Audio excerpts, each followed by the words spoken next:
Hello, and welcome to the third episode of To Talk Titanic.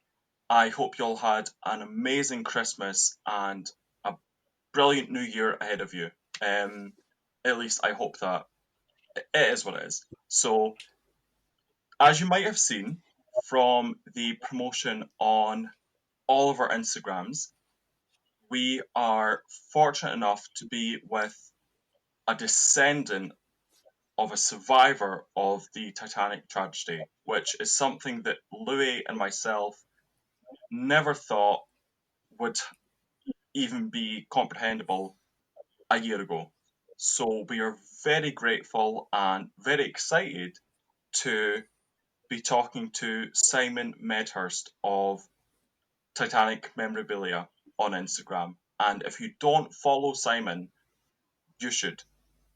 And yeah, we're very excited to start. So, Louis, how are you doing? Hello. I'm all right. I'm okay. Yeah, I'm good. I'm good. I'm working even though we're in national lockdown. But what can you do? What can you do when your boss says go to work? I know. Yeah.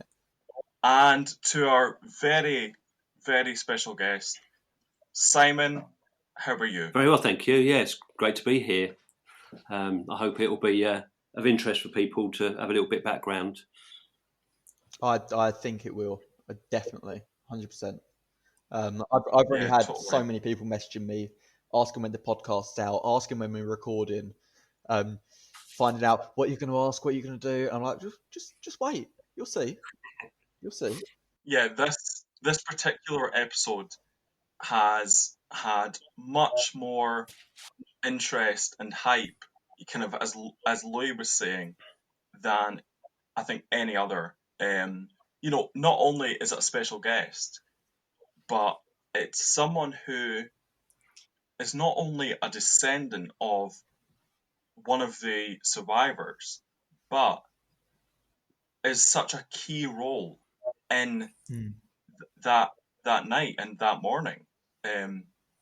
So there's a lot to learn. There's a lot to just to understand. I think a lot of people don't really understand what happened because they've only seen James Cameron's film, or they've seen A Night to Remember, or they've only looked online, and you don't really understand things until you've read the inquiry notes or until you have spoken to people who, well, were there, but nowadays, people who are related to people who were there. You don't really know what it was like and what happened. And although we will not ever nowadays have a perfect picture of what happened, I think we can at least set the record straight on some of the misrepresentations and misinformation that has been circulated ever since that night. Absolutely. That is that is exactly what we're going to do. Should we start with the questions? Is that how you want to go into this? I think so, Louis. Okay. So if you are ready, Yep, sounds good, my friend. Yep. Then on you go. Thank you very much. Well, it's great to talk to you. It's amazing to talk to you. As Aaron said earlier, I'd never thought in a million years I'd be speaking to someone that was even a descendant of, a passenger that was on board the Titanic and hearing their sort of side and their family's story. And I didn't want to just, barrage you with questions about, just Robert Hichens. I know that's a key part. But is everyone in your family as intrigued in the Titanic and, as interested in keeping the history alive as you are, or is this like a solo venture? Or yeah, I think it might be best to go back to the beginning. With myself, I didn't know anything about the Titanic at all while I was growing up. I didn't know who my birth father was, so I grew up with my stepdad, if you like, and my mum. Okay. So for me, I just grew up like any other kid, nothing at all.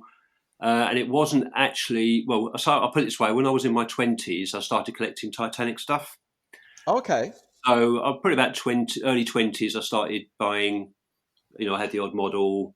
I would collect signatures of survivors and relatives and that sort of thing, and quite enjoyed that. That was sort of, I enjoyed social history, and that was one of those things I really enjoyed.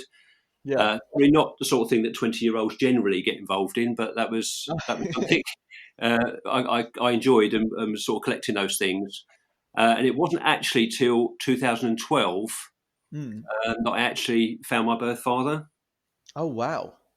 Which is sort of 100 years, Yeah. and you think, that's very odd. Yeah. But yeah, so I found out who my birth father was, and then I found out that actually I was related to someone on Titanic, Wow. and then I'm directly related to someone on Titanic, and I happen to be directly related to the man that was at the wheel of Titanic when it hit the iceberg. So That, for me, in 2012, it was a massive turning point for me because wow. obviously I've gone from a collector to actually a relative Yeah. who was closer than some of the signatures I was collecting. Yeah. So it was Yeah. a very odd situation, and again, from that time on, obviously I got to know my family from then on, and yeah, I've met my dad, and they're pleased that Wow. we've got a good connection, and he's Yeah. he's Good. very up for me to do the Titanic part for the family, if you like. His sister was very into Titanic, Susie, but she died a little while before they found me. Oh, okay. Yeah. So in that sense, they were quite upset that I hadn't met her because she was the Titanic buff for the family. When she died, it all went into mothballs. Yeah. So basically, yeah, I'm the one who taken on the mantle, really, with support from the family and all the rest of it. So yeah, so that for me was the sort of turning point in 2012, and of course, then on it's just sort of carried on. Yeah. I mean, that's incredible. I can't imagine. I mean, I've been, captured by the story since the age of 3. Yeah. I mean, as it says on my Instagram, I was the youngest member of the Titanic Society when I was 3 years old. My Mm, parents sort of got me a certificate, got me signed up. I went to a couple of the meetings, being, carried or carried around by my parents, showing me everything, and I was just, I mm. was amazed by it. And I just can't imagine, getting into my 20s where I am now. I'm 24 now, and I can't imagine someone turning around and being like, by the way, Louis, you're related to this person. Mm. I can't imagine that must have felt. I don't I know think, how did that yeah. I feel? mean, going through. I mean, I was 45 when I found out.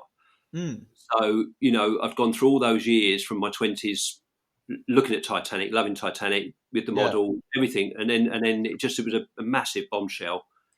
It was yeah, massive because it's you then the whole of your life takes on a different perspective yeah, completely. I never yeah. thought I So would say that because I thought mm, nothing like that could really make much of a difference, but it makes a massive difference. yeah. I mean, so I guess when you've done your own research and you I'm guessing you might have known about Robert Hitchens before you found out you were related, or at No, least seen him.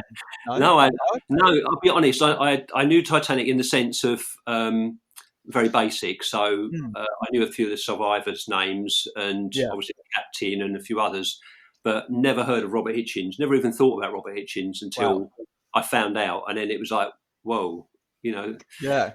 So So so when you saw the 97 film before you found out you were related and you saw this, this portrayed as this tall, slim Cockney yeah, bloke shouting at passengers, yeah, and then you find out that you're related to him, and then you find out that things maybe weren't as they were portrayed.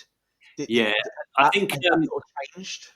I mean, I never. I'll have to admit, I've only watched the modern Titanic film. If you call it modern, was it Mm, 1997? Was it? I think. 97, yeah. Uh, I've only watched that once. I've Wow, only okay. watched it once. I personally, I found it frustrating. I love the scenery, the Mm, everything about it, but I just couldn't get on with the Jack and Rose myself. Jack That's my and only Rose. personal.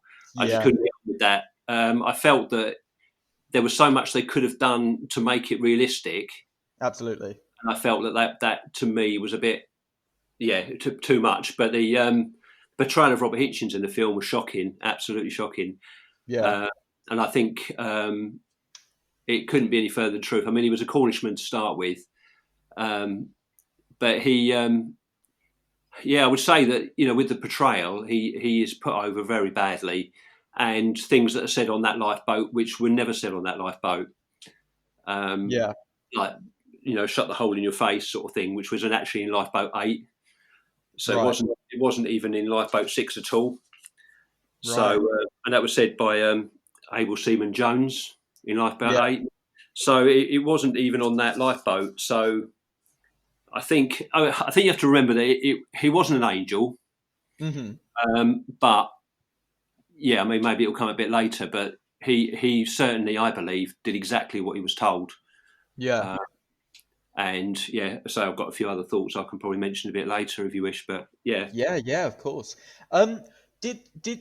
Did your interest into the Titanic have any sort of influence on your son, Tim? Because I know he goes on an Antique Roadshow, doesn't he, quite often now? Yeah, the Antique Road Trip. Yeah, he I think they've sort of almost left it to me. I think they're happy for me to do it. Yeah. They laugh at me quite regularly. But I think they let me get on with it. I mean, they're all very supportive. Yeah. Did that have any influence over Tim, though, to become an antiques dealer? No, not at all. No. He was doing that very early on in his, you know, he went for work experience at an antique place, and he had a gift of the gab and was able to do the auctioneering, and then he was taken on full time, and now he's self-employed. That's brilliant.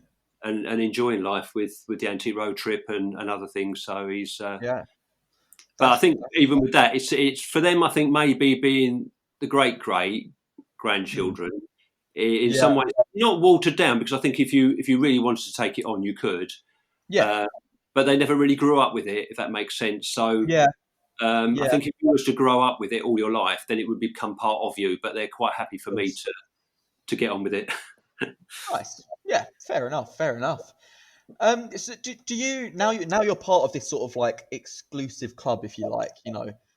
There's still the descendants that talk. I mean, I saw the James Cameron documentary in 2012 where he got some of the descendants together. Is that something that you take part in sometimes? Do you have sort of like meetings or like? No, I mean, I've never been invited, to be honest. I think probably, I'll be honest, probably probably next year, I would have thought in 2022, that'll be 110 years. Yeah. I think maybe there'll be a bit of interest then. I mean, I've tried not to be too in the limelight, I'll be quite honest. Okay.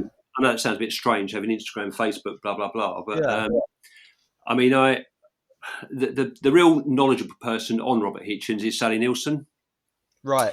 I mean, she's a great granddaughter. And she wrote that book, The Man Who Sank Titanic, The Troubled Life of Quartermaster. So, I mean, that book was my, when I first found out, that was the go-to book for me to start with, because she wrote the book, and it really does give you a good idea of what Robert Hichens was like. Yeah. And obviously his life as well. So, I mean, he had a very troubled life. So I think, I mean, I do go, I try to get to, if there's a convention, I'll try and get to it. And it is an opportunity to meet people, and people like to meet a relative. Yeah, of course. So, and I count it as a privilege rather than anything else. But I mean, I try not to be too much in the limelight if I can help it. More stir up people rather than put myself forward. Right. Yeah. Wow. Well, maybe we'll all meet up one day at one of these conventions, because it's definitely something I want to do at some point. I mean, I only went to the Belfast Museum in, I think, 2017. I mean, well, that's interesting. 2017, we had a convention in Belfast in 2017. Oh wow! Okay. It was the Belfast Titanic Gathering. Oh right. It's a shame in some ways. You probably didn't know about it at the time. No. But it was a massive. It was something that I arranged. It took me a year or two to arrange it, and I don't think I could ever do it again. It was a massive undertaking. Really. So we managed to arrange the exhibition centre, and managed to use the hall where the staircase is. Yes, I think I've seen. I've You seen might have pictures seen on a your few Instagram pictures as on well. Instagram, yeah. Yeah. And we basically had about 200 people from literally from all over the world, Wow. and of relatives, historians, and they did say it was one of the biggest relative Wow. reunions that ever had in Belfast. So, Wow. so that was a real joy to be able to sort of get Yeah. everybody together. Yeah. And interestingly, those people that met then are all good friends today, which is, Oh, brilliant. That's something really I good. think that's really precious when you get people. Yeah. It wasn't very long, but it was enough to sort of gel everybody together. So Yeah. Of yeah, course. Yeah. it's been good. So there's calls for Yeah. that again, but I'm not sure whether I could manage that again. But Okay. Oh, it was fair good. enough. Yeah, I think something like that would be amazing to see. This wasn't a planned question, but because you mentioned being at that staircase, what are your opinions on that? Because I know it was built to be a replica, but from the Yeah, photos I've seen, it looks very different. yeah. I mean, it is meant to be a representative rather than Mm. an actual. Right. Um, so I think maybe people are a bit harsh on it. The cherub is hideous. Um, Right. to be quite honest, that is probably the most hideous thing I've ever seen. Wow. Um, from a distance, it looks fine, like Yeah. from the other end of the hall. Um, but yeah, it's. I think it was a precious moment to be able to use that hall with that staircase there, even if Yeah. it only was a representation of it. It Mm. was quite good, even though yes, they could have done a lot more. But I know health and safety comes in, Right. uh, Of and those course. sort of things. So but the fact it's there at all Yeah. I found it quite nice to be there in the room with all the people. Yeah. Of Uh, course. so for me it was great. But yeah, if you wanted it, if you were looking at something that wanted to be accurate, then I Mm. wouldn't I wouldn't I wouldn't go there No. with your No. tape or anything. But I think something for that. I'd love to go to the Branson, Missouri. yes, Where they've got yes, the exterior as well. The sort of, I think it's 1/3 scale or something. yeah. I mean, Um, I have contact with Helen Bessinger, oh, who's okay. the great Yeah. granddaughter of Molly Brown, and we're good Wow. friends. Oh, Um, wow. Okay, that's really nice to see, actually, and nice to yeah, hear I that mean, she's got it's a been very story. interesting. Yeah, because I've been in contact with her, and I think she'd like me to go over. And they Oh, were wow. talking at one point. They were talking about having a Lifeboat 6 reunion. Oh, Uh, wow.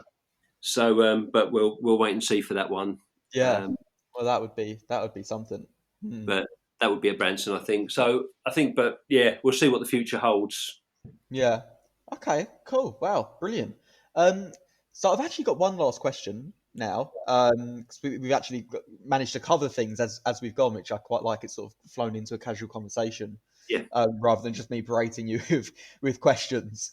Mm. Um, so my final question is about Robert Hitchens.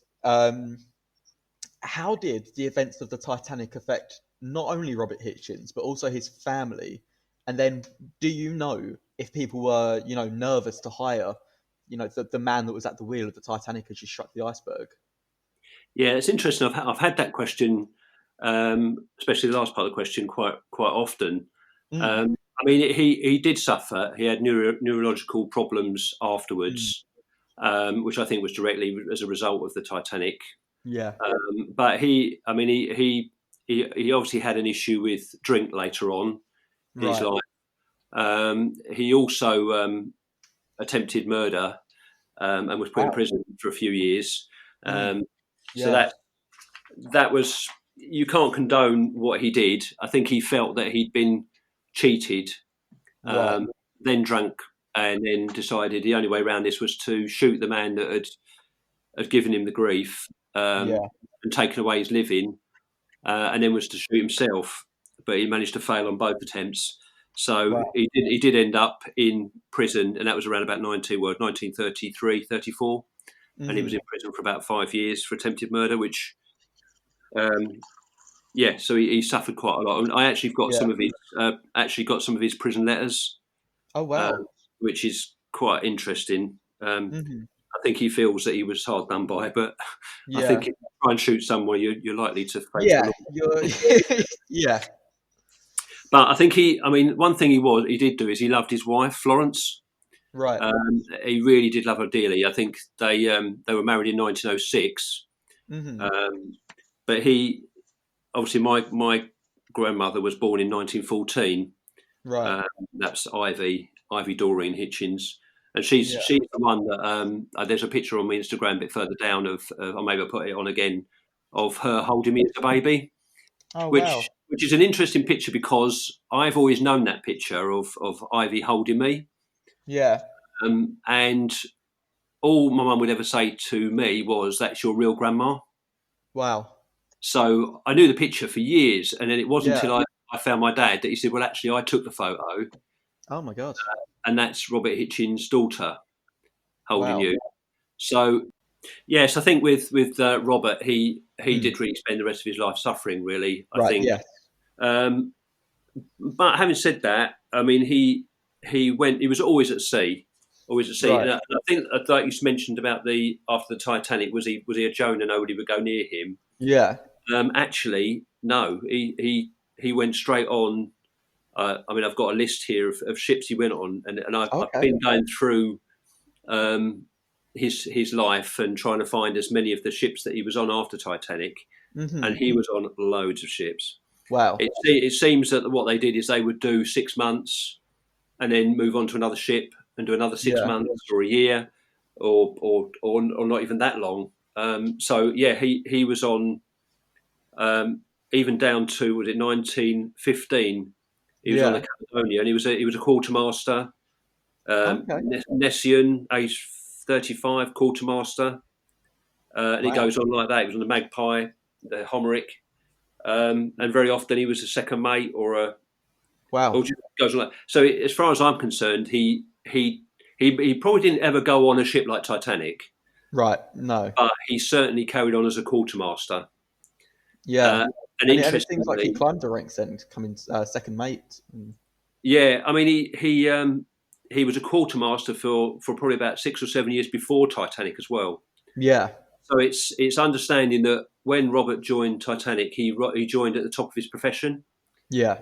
So he wasn't wet under the ears. He knew exactly what he was to do, and he was the top of his game basically. Yeah. And I think that's where I know Aaron mentioned on another part of the Instagram mentioned about Robert and the book that came out that said that maybe he turned the wheel the wrong way, this sort of thing. Yeah. And to be honest, there's just no way, because he'd been a quartermaster for 6-7 years. He was not going to turn the wheel the wrong way. He knew exactly which way to turn it. Yeah. So in some sense, I almost don't bother with that because it's so ludicrous. Yeah. When Murdoch told him to turn it hard and starboard, that's exactly what he did. Yeah. So but I think he even ended up his life on a ship. That's where he died on the English Trader in 1940. So sadly, he wasn't anybody I met because he was I think 58. I think he was when he died. So Yeah. and that was his wife died the same year. Oh wow. She died on the 23rd of March 1940, and he died on the 23rd of September 1940. Wow. So in my mind, it could put it a bit romantically, but almost died of a broken heart. He didn't ever get over it. Didn't get over it, I don't think. Yeah. Yeah. I totally believe in that. I had I think about 10, 15 years ago, my mum's aunt and uncle died within 4 days of each other. Yeah. And everyone just said there's no other explanation other than he died of a broken heart. Yeah. And I believe that, Robert, definitely. 100%. Wow. Did he talk? Do you know if he spoke much about Titanic, or did he? I don't know, because he basically was at sea. I don't know that he really. He sent pictures back. He sent me. Oh, I didn't send me. He sent his daughter a picture, or his wife a picture, probably, which I've got of Robert. And also the only other thing was, which you may have seen, which is a tray, a map. It was a map sort of inlaid in a tray, which he apparently had on ship when he would keep this with him, and he would have his meals on it. Yeah. And then he was brought back, and then it was owned by my grandmother, then my my dad, and now I've got it. So, Wow, that and is as far as I incredible. know, that's the only thing that is directly connected to Robert Hichens Wow. is this tray. Yeah. So yeah, it's so he had a troubled life, but yeah, I think he's received a lot of bad press Yeah. when probably he didn't really deserve it. Right. Yeah. Yeah, I can see that. You know, you got to make the best of a bad situation. You know, there's so many things going on that I suppose it Yeah. is. Yeah. I mean, it's an interesting one because often, why didn't he go back for survivors and that sort of thing? But it was interesting because I was speaking to David Haseman, Right. Yeah. and he's the son of Edith Haseman, who was a survivor. Mm-hmm. And we had a long chat because he was actually a quartermaster, Oh, okay. as he, in his earlier years. And I was saying to him about Robert being a quartermaster and in the boat and all the rest of it. And he said there were certain things. There were three things that a quartermaster had to do. Mm-hmm. If he had to leave the ship because it was sinking, the first thing he had to do was get away because of the suction from the ship. Yeah. That was one of the first things. Obviously, the main thing was to get away as far as possible so you're not sucked down with the ship. Yeah. The second thing was that you were to get as far away from the ship as possible because things will be thrown off. Yeah. It says, if you don't want to be under deck chairs coming over, No.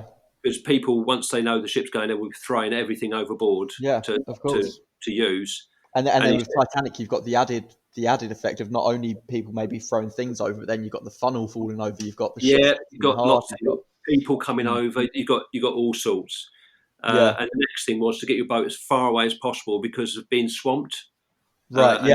And then you don't save anybody. Yeah. Which of course is I believe is recorded with the Lusitania Yeah, of people going back and getting instantly tipped over yeah. by And I think crowds. the other thing was you got to remember he'd been in the water or in the lifeboat for an hour. Yeah. So he'd gone out way, Mm. whatever miles away from the place with no compass, no Yeah.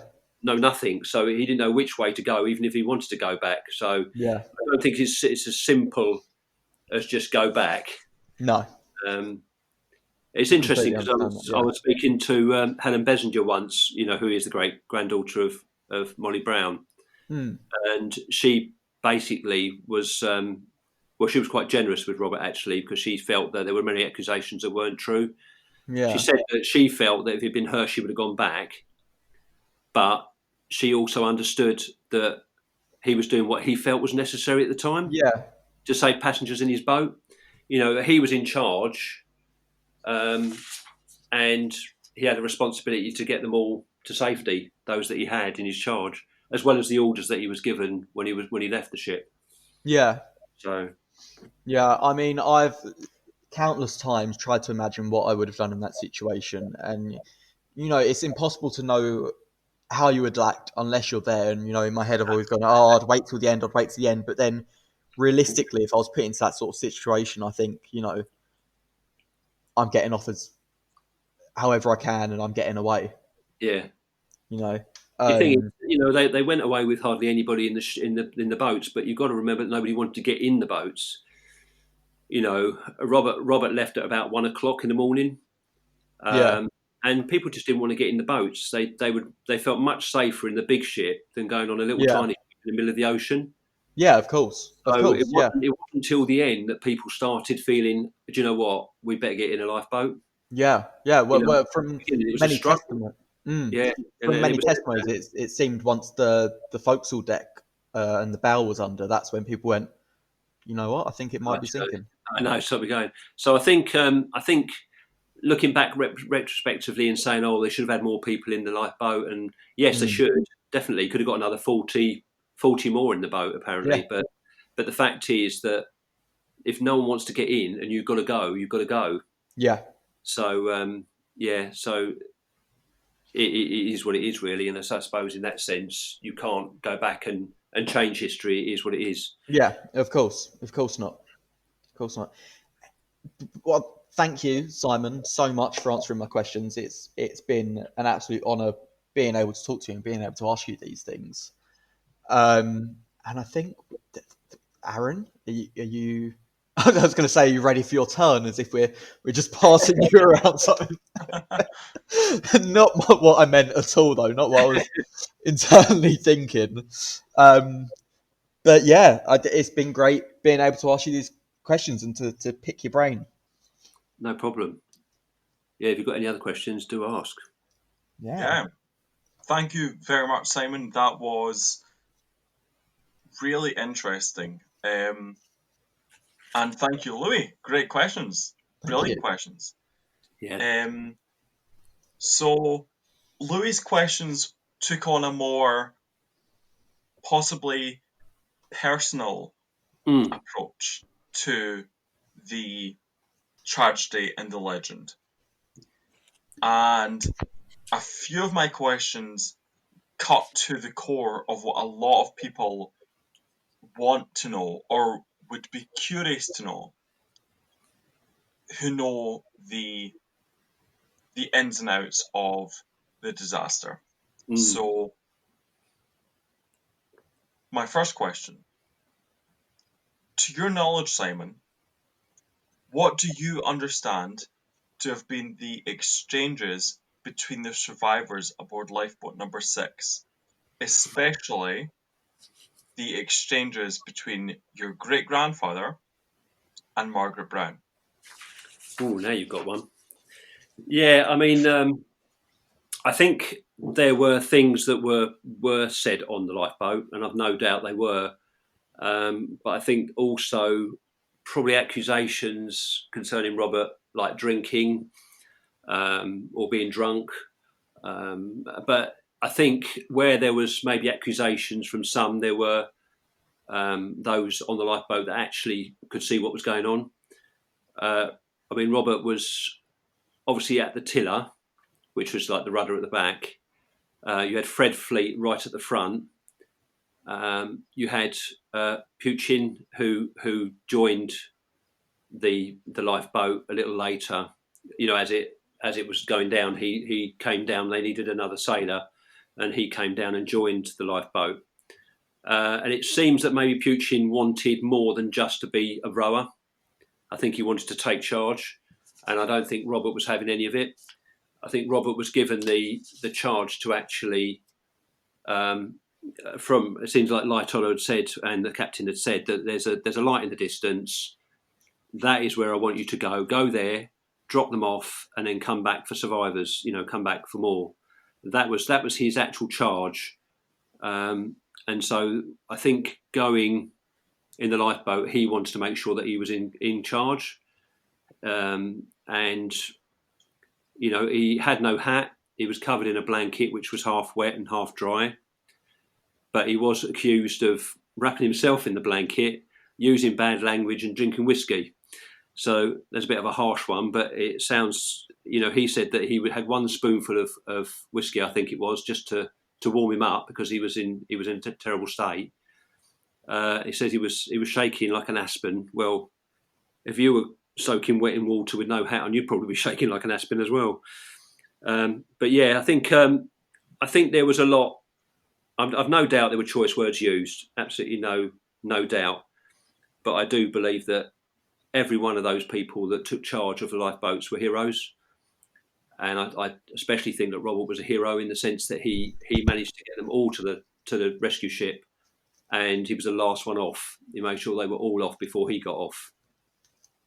So I think maybe, obviously, the film didn't do any favours for Robert, and it made him look quite harsh.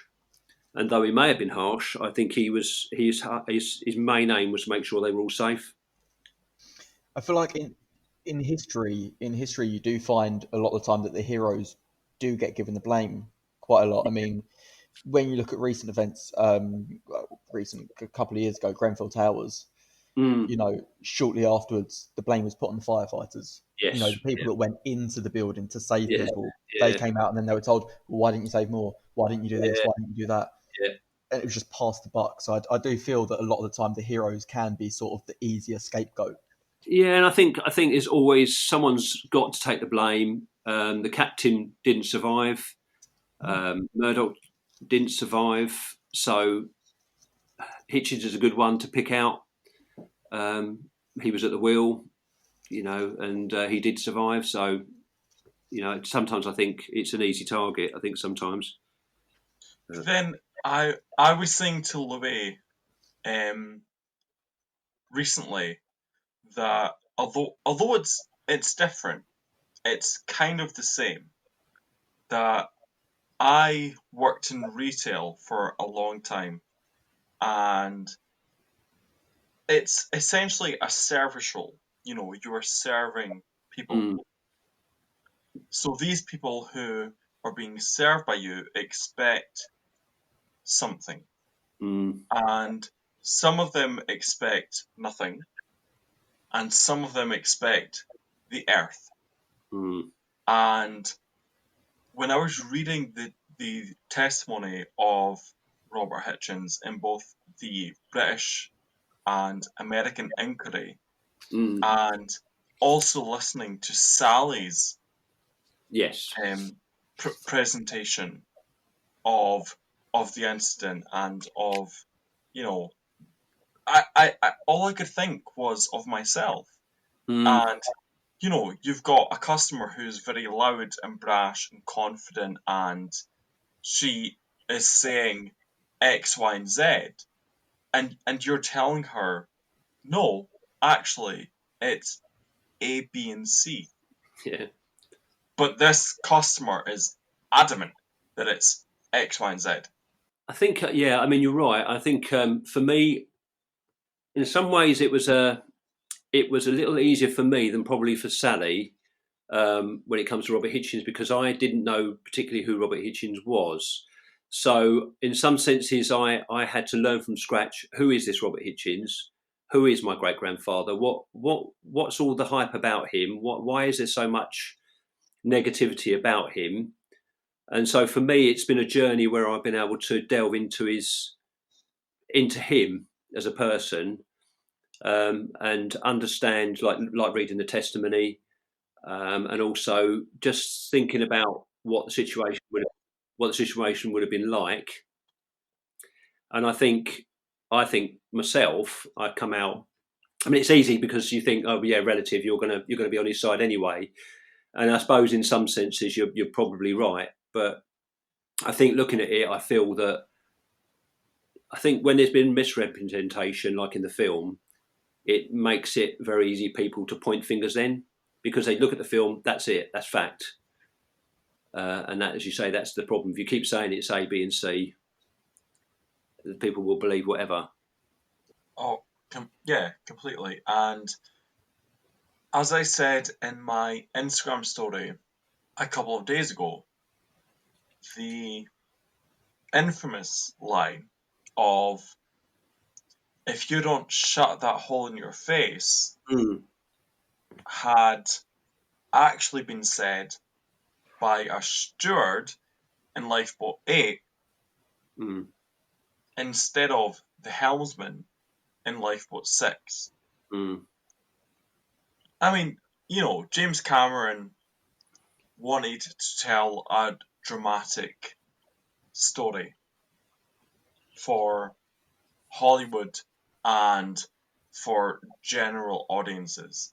So you want to compress every single historical character into their most minute form. So you want to turn Ismay into an absolute coward. Yeah. You want to turn Thomas Andrews into an absolute hero. And well, you got Murdoch as well, haven't you, to shooting himself, which was never and that was an issue in itself, wasn't it? Yeah. 20th Century Fox actually had to give out money to Murdoch's relatives, or which is understandable, really. And I think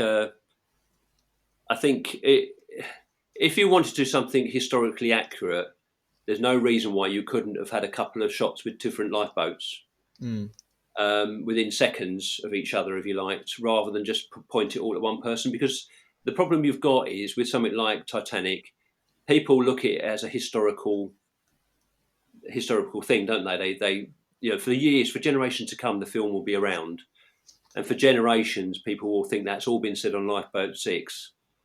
They look at it almost as a biographic. Yes, definitely. So I mean, I think Cameron had a bit of a responsibility to take it a bit more accurately than he did. He did an amazing job on an amazing lot of things. There's a lot there that you just say, well, it's just amazing.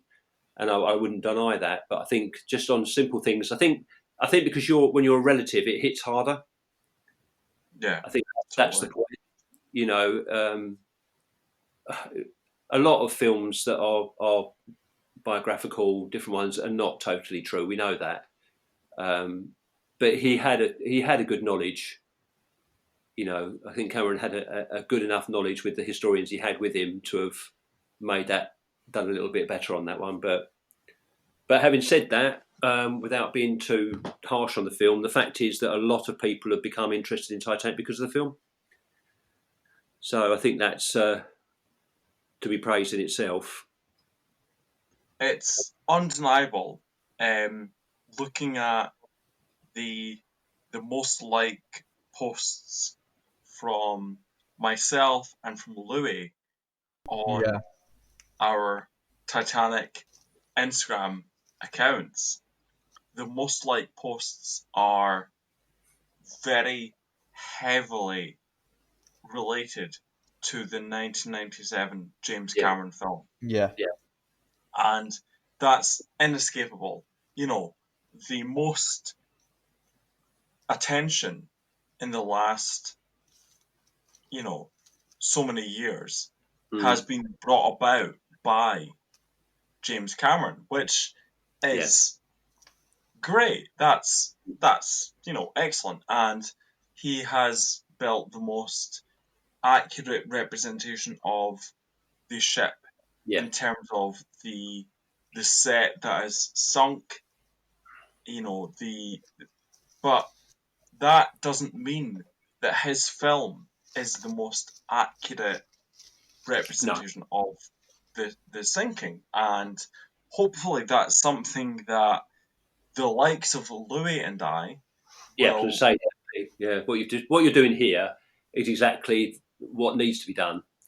And I think that's why Titanic Facebook groups, Instagram posts, whatever, as long as they can bring the story that's there, which we know on the 1997 film, but then maybe bring it to life in those posts and in the groups that they're to actually maybe bring the right accounts so that the whole facts are there.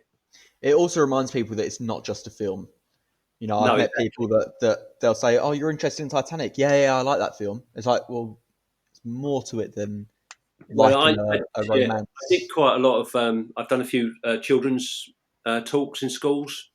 I get into schools a little bit, which is really nice. I love it. It's great watching the children's eyes as you're telling the stories and what have you. But I remember going to one school and they asked me, "Did they ever find the necklace?"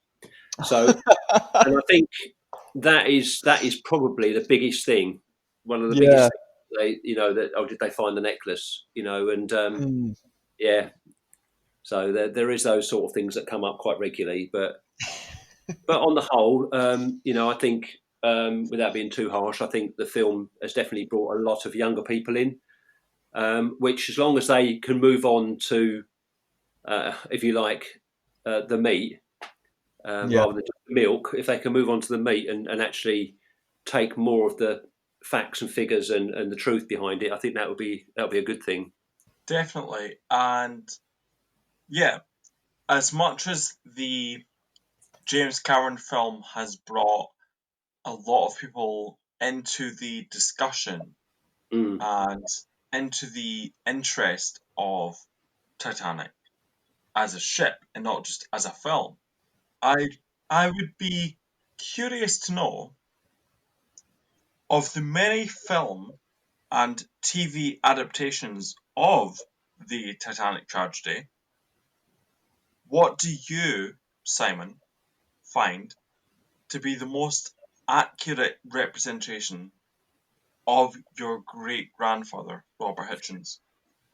Well, I suppose if you're going to have films, I suppose A Night to Remember um, is the film, the go-to film for me. I think even still with even A Night to Remember, I think Lighthouse is probably put over as he's obviously designed to be the hero of the film. Mm. Um, I've got questions about that, but that's different, I suppose. But I think that's probably the best film. Um, I think I've got to agree with you there. yeah, Yeah, I think exceptional film. That's what actually got me into Titanic. That was for a black and white film to captivate yes, a 3-year-old. I know, You know I know. it's a great film, and that's what captivated me. Yeah, I mean, I would say I've probably watched that. You know, that's the film I've watched most. I've gone back to and decided, yep, that's the one I'm going to watch. Yeah, I think that's probably my go-to film. I would say.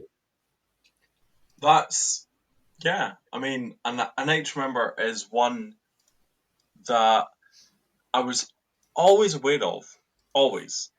Um, but I mean, probably because I was young at the time and it was black and white, I was Mhm. always apprehensive to watch. Or, you know,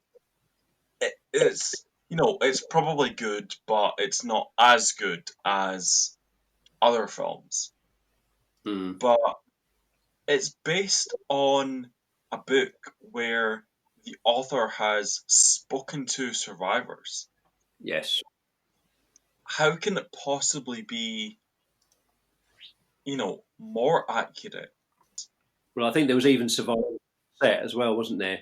I think there were on A Night to Remember. They actually had survivors involved in sort of giving Yeah, advice. I think Lightoller I was there. believe they had one of the officers. I can't remember which. I If it think was a Lightoller third was there. officer. Oh, okay. I I think was Lightoller was there. I think he was third involved. officer Pittman. I want to say Pittman. I think. Pittman, I'm not sure. I know. Lightoller was. I think. Hmm. Yeah, I think. Yeah, I think as film goes, I think that was probably say the one I would go to. Hmm. Yeah, completely. And I don't think you're wrong to go to that. A lot of Titanic enthusiasts and historians say that that film and, even the book by Walter Lord Yes. is the most reliable source of information to go to in terms of the sinking. Mm. I mean, it's as time's gone on. I mean, we've got publications now that are excellent. On a Sea of Glass is an excellent book, quite heavy Hmm. going if you like, but it's one of the best on that. The Ship, magnificent. There are some good books out there that um, have moved on in knowledge and what have you with up to date figures and those sort of things. So, thinking about the the disaster itself and then thinking about the films that were made, the multiple films that were made, why do you think the legend of Titanic continues to live on? And why do you think it's important that the story is remembered? I think it's important, definitely important to be remembered. Purely, I think because it was something that happened in our history. It's something that ought to be remembered. I think it's got a fascination for people because there are so many twists and turns and so many aspects to it that if you are interested in the ship, you've got that. If you're interested in the people, you've got that. There's so much that can captivate, even down to the individual stories on the ship, um, the love stories on the ship, the tragedy on the ship, the rescues. There's just so much there to captivate. I would like to think that there are a lot more young people coming into the Titanic uh, scene, if you like, to actually pick up on this and carry it on. And I try, if I go into schools, I try and do it. And schools are teaching it, which is a wonderful thing because they're teaching to do with sea disasters, and Titanic is the first go to. So it's still being taught in schools. But I think, yeah, we can't let it. I think, I mean, like you two, it's obviously grabbed you. you're not relatives. You're not relatives, but it's grabbed you as much as it's grabbed me. Yeah. So I may be a relative, but when all said and done, it's grabbed me the same way as it's grabbed you, with no difference. So you can go on with the story of Titanic just as much as I can, but it's I still get a thrill when I meet people like David Haseman or people like that who are directly related. It's a thrill for me, like Sally, Susan Miller, Yeah. and Sally Nielsen. People that I meet that are relatives as well, who have been grabbed with the same passion. And I think it's wonderful if us, like Louie and Aaron here, you've got a passion for it, and long live that passion. Yeah. Yeah. I mean, with the Instagram, I don't see it going away anytime soon. That was sort of a thing to try and keep my passion alive. I said that I've been interested since I was 3, but with most interest, it comes and it goes and it comes and it goes, and then each time it came back, I was like, oh, I'm not going to lose it this time, and then I'd lose it. And since having the Instagram, I've had the longest run of passion for it, and it's just stayed with me this whole time. And yeah, I mean, when I started my Facebook group, Titanic Memorabilia, I thought I might get about 20, 30 people join it. Yeah. When I did it, there wasn't really that many Facebook groups. There was a couple, but there wasn't that many Facebook groups. So I thought, well, do you know what? I'll start a Facebook group. I was a bit green at that point because I've not really been so into Titanic. And then I started the group, and then it just kicked off. Yeah. And with the Instagram, I thought, yeah, it'd be nice to have a couple of hundred followers. It gets to nearly 10.5,000. So you sort of think, there's a great desire for knowledge and interest. Absolutely. And I was really surprised when the Facebook group sort of just kept going bigger and bigger, and I just thought, this is just amazing. And then Facebook groups were appearing left, right, and centre. Yeah. And I was sort of, every 5 minutes there was another Facebook group come up with the Titanic, and I thought, great, just carry it on, keep doing it. Yeah. I think the saddest thing is when Titanic people fall out with each other. I think that's probably the one sorrow I think I had more than anything else, that people do fall out. Well, I suppose they fall out whatever you do. But everyone likes to think that they're right with their theories. You've got the whole. I don't know how much you know about this, but there's a guy on YouTube called Titanic Animations who makes a really realistic model and goes through survivor testimonies and recreates the sinking in real time. And then there's someone called, I think it's Aaron 1912, that has the V break theory, with the ship splitting and both sides lifting up. And there's always arguments going on between there, and it just seems so toxic for such a niche interest. Yeah. It is like that, and I think it's a shame when people do fall out like that, and it's a bit of a shame. But interestingly, I mean, I don't know if you've heard of the Titanic Memorial Lighthouse. Yes, that's looking at being done in New York, and I think that's something else. Somebody who's picked it up and decided, what, this should be done. Yeah, he's not a relative. And he's just picked it up and gone with it, and he's moving with it, and I'm really impressed by that. Yeah, I think that someone is willing to pick up such a project like that. Yeah, and I fully support that, and I think everybody should support that one. Absolutely. What made you, Simon, want to start the pages on Instagram and Facebook? Not only starting those pages, but how has it felt becoming such a known and respected part of the Titanic community? Well, I count it a privilege to be part of the community at all. I wouldn't say it's been an easy ride. There have been times when you do something and it's upset somebody, and it's a shame. But I mean, my whole aim was to get the younger generation involved and enjoy it.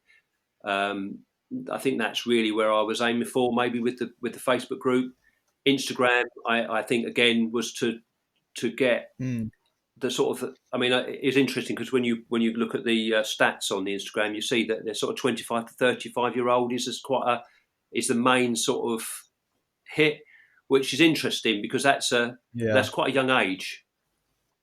So so I think getting them people interested, because I won't be here forever, so I want people to be able to carry on the story of Titanic. But I'd like to think that they're taking on the whole story of Titanic, not just the film, as you say.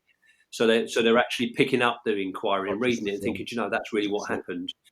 And then go and think, Simon said this or that. I'd like to look into that, find out how true that is. So rather than just believing everything that someone says, they go away and actually look it up and see if it's true, and then come and tell me that I've got it wrong, which is brilliant.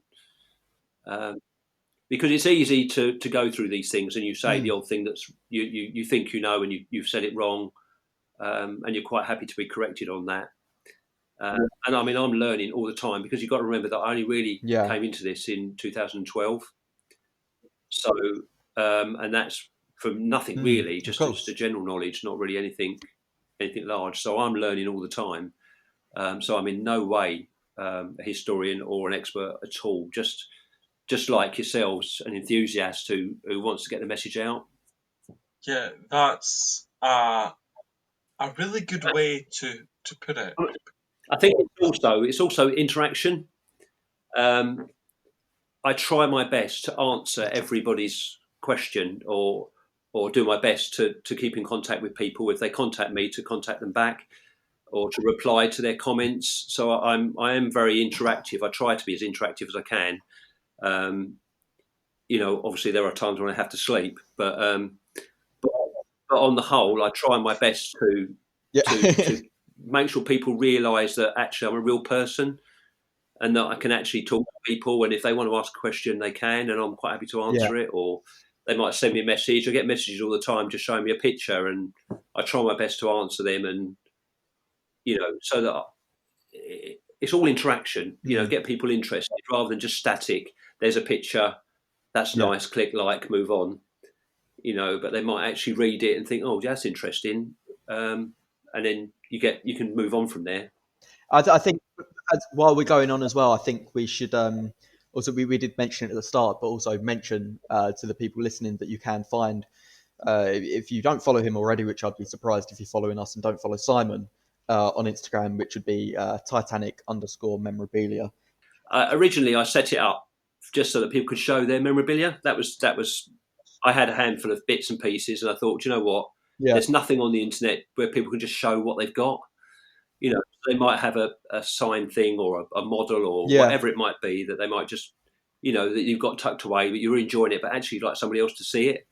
So I thought, let's set up a Titanic memorabilia group. And in some ways it's evolved over the years, and it's been more, people do show their things, but I'll talk about Titanic as well. So it's not just, I think when you think Titanic memorabilia, I haven't got any, I won't bother joining there, but it's more just a place to be with each other and show their bits and have a chat, really. So what's your most prized piece of memorabilia from the White Star Memories? I managed to get a piece of bollard and hull piece, I think, which was really nice to be able to get that. Oh wow! Also, the tray, which was Robert Hichens' tray. And obviously a signed photo of his, of course, and also obviously the prison letters and signed bits and pieces. So the Robert Hichens things are nice for me because they're directly. They have. They've got that sort of sentiment bit there. But to them. I mean, I have to admit, I collect lots of bits because when I do my children's talks, I like the children to be able to see lots of bits and pieces. So I do try and buy, if I can, period pieces. So if they're binoculars, I'll try my best to get the closest, if not the same make and design that was found at the debris field. Yeah. So that when I give it to the children actually touch them. So they're precious in the sense that they're replicas, not replicas, but they're exactly the same make and of the era and everything else. But they can actually hold them and say, "Oh, this is what." But then it's no. It doesn't have to be a like couple a of museum bits where I they're take behind that like I don't let them touch. a glass. And you can't. I've got a styrofoam cup that was down went down to Titanic, which is probably one of the Oh, wow. prized possessions I've got. But that doesn't go with me. That stays at home. But Mhm. I try and take as much as I can. For really, just the children need to see that it's real rather Yeah. than just talk. So that's, I have to admit, Yeah. that's the Absolutely. lockdown that we've had has sort of put that to bed a little bit. I was due to go in September last year, and that sort of got knocked on the head, really. But hopefully this year, maybe we'll be able to get back in Yeah. at some point. But one thing I do enjoy is going into schools and doing talks to the children. They've got so many questions, and hard questions too. So my final question is in relation to you and your relatives were able to place a headstone on Robert Hichens' resting place in Aberdeen. And after years of the plot being unmarked, how did it feel finally finding where he was and finally unveiling the headstone in his memory? I think, to a certain extent, the credit will go to Sally Nielsen for finding. She found the gravestone after many years of searching, and then I took on the job of actually getting a headstone put there. That took me quite a while to work through Aberdeen and the people there, but they were amazing. Aberdeen Council were brilliant. And yeah, we managed to get the headstone there. That was placed in December 2019. So it was a very, very special time. I mean, it was cold. Wow. But there were people that travelled there for the occasion, which was good. The news was there, and we had a good time. Really, it was really good to have the headstone with a ship's wheel on the top. But you see, he was buried with two others, because basically they had really paupers' graves, I suppose. So if anybody died at sea around that time, they just were put in the same grave area. So there was a marine fireman that was buried at the same, David Lamb, that was buried in the same place as Robert.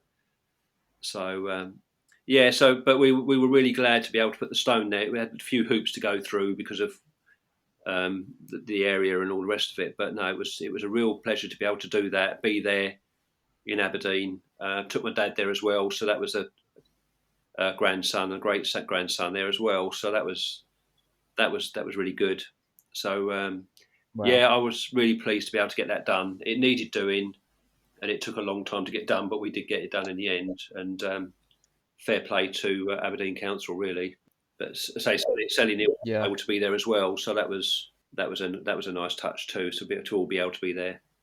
Yeah, the fact that Aberdeen Council were willing and able to commemorate Robert Hichens in the way that they did, which was only right. Yeah, it took a lot of work, and there were a lot of hoops. With, at one point we thought we weren't going to be able to. You had to deal with the War Commission, Grave Commission, and all sorts of things around that area. So it was. It wasn't just straightforward. They didn't know who the land belonged to, and all sorts of things. So, but in the end, we managed to get it all sorted, and say it looks good. It's just perfect, really, to finish off the life of Robert Hichens. I mean, if Robert hadn't survived, I wouldn't have been here. Simple as that. Because my grandmother was born in 1914. You see, after the event. So, for me, he's an important part of my life, because without him, I wouldn't be here. Absolutely. It's amazing that you can get that far back in a family tree as well. Because it was 1912. I mean, it's different for my family. I come from a Jewish family, and obviously we've had ancestors come over from Poland and Russia, either just before the war or during the war. And I don't know if you're aware, but the British government actually destroyed the records so that if Germany were to invade, they wouldn't be able to tell who was Jewish or not. And therefore, there's gone, my family history from before 1945. And there's rough pieces of paper and stuff that can say, that came from this person, Then at a certain point, it just stops. But for you to be able to, have such this huge part of history, because it is a huge part of history. And then to be related to that and to find that part I of have your found family, it strange is because just I incredible. didn't think people were that interested until I got delved into got deeper into it, and then I realised that people do have a real passion. And when you meet people, they really do have a passion, far more than I realised people have got. They really do take it to heart. Do you think because there's so many questions? Do you think people are interested in the Titanic because there are so many questions? And to a certain extent, people like to think, what if? And it intrigues people to think of the different scenarios and things that are there within the story itself.